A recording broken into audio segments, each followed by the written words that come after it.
तिकडे जळगाव जिल्ह्यात फळपीक विमा योजनेचा मोठा घोटाळा समोर आलाय। विमा काढणाऱ्या कृषी कंपनीसह कृषी विभागाच्या अधिकाऱ्यांची बैठक झाली। या बैठकीत कारवाईची दिशा ठरवली जाईल। जिल्हाधिकारी रोहन घुगे यांनी माहिती दिलेली आहे।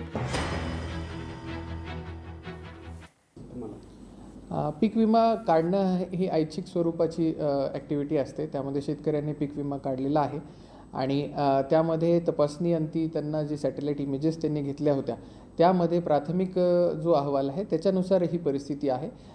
यामध्ये पुढील जो तपास होईल त्याच्यामध्ये ही परिस्थितीमध्ये ॲक्च्युअल शहानिशा जेव्हा करण्यात येईल त्यामध्ये काही तफावत येऊ शकते आकड्यांमध्ये, परंतु सद्यस्थितीमध्ये जो प्राथमिक अहवाल त्यांनी सादर केलेला आहे त्यामध्ये ही परिस्थिती आहे।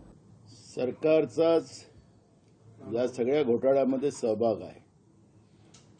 ज्या शेतकऱ्यांचं खऱ्या अर्थानं नुकसान होतं आणि त्याला पीक विमा मिळावा या अपेक्षेने तो त्याचे पैसे भरतो, पण त्या प्रामाणिक शेतकऱ्याला पीक विमाचा फायदा न मिळवून देणं हे सरकारच्या ज्यांची मानसिकता आहे शेतकरी विरोधी त्याच्यातलं स्पष्ट होते। बीड असेल, जळगाव असेल। लोकशाही मराठी ऐका, पहा, जागरूक रहा।